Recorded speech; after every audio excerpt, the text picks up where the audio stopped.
છું વૈભવી। સમાચારની શરૂઆત મહત્વપૂર્ણ સમાચારથી કરીએ તો નર્મદા પછી જામનગરમાં સન્માન ન મળતા ચાલુ કાર્યક્રમે નેતાજી બહાર નીકળી ગયા। જામનગરમાં સ્ટેન્ડિંગ કમિટીના ચેરમેનને સ્ટેજ પર સ્થાન ન મળતા નારાજ થયા હતા।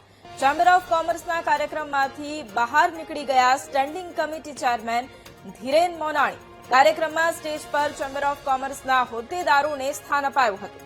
ભાજપના દિગ્ગજ નેતાઓ પણ આ કાર્યક્રમમાં સામેલ થયા હતા અને આખરે સ્ટેન્ડિંગ કમિટીના ચેરમેનને સ્થાન ન મળતા તેઓ ચાલ્યા ગયા। અને આ જ મુદ્દે સંવાદદાતા હિરેન ફોન લાઈન પર છે। હિરેન, જામનગરમાં એક કાર્યક્રમ દરમિયાન સ્ટેજ પર સ્થાન ન મળતા સ્ટેન્ડિંગ કમિટીના ચેરમેને ચાલતી પકડી હતી। આખો મામલો શું? વૈભવી, ચોક્કસ જણાવ્યું હતું કે જામનગરમાં જે ચેમ્બર ઓફ કોમર્સ દ્વારા એક કાર્યક્રમ યોજાયો હતો, વિકસિત ભારત સંકલ્પ લઈને એક કાર્યક્રમ યોજાયો હતો, જેમાં જે અર્જુન મોઢવાડિયા તેમજ રીવાબા જાડેજા સહિતના નેતાઓ આ કાર્યક્રમમાં ઉપસ્થિત રહ્યા હતા।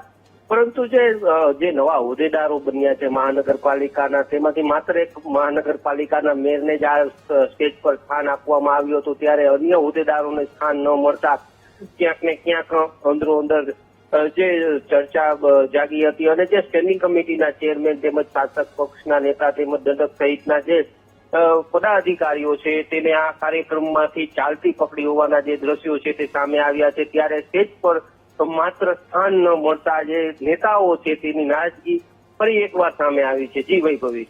બિલકુલ, આભાર હિરેન તમામ જાણકારી માટે।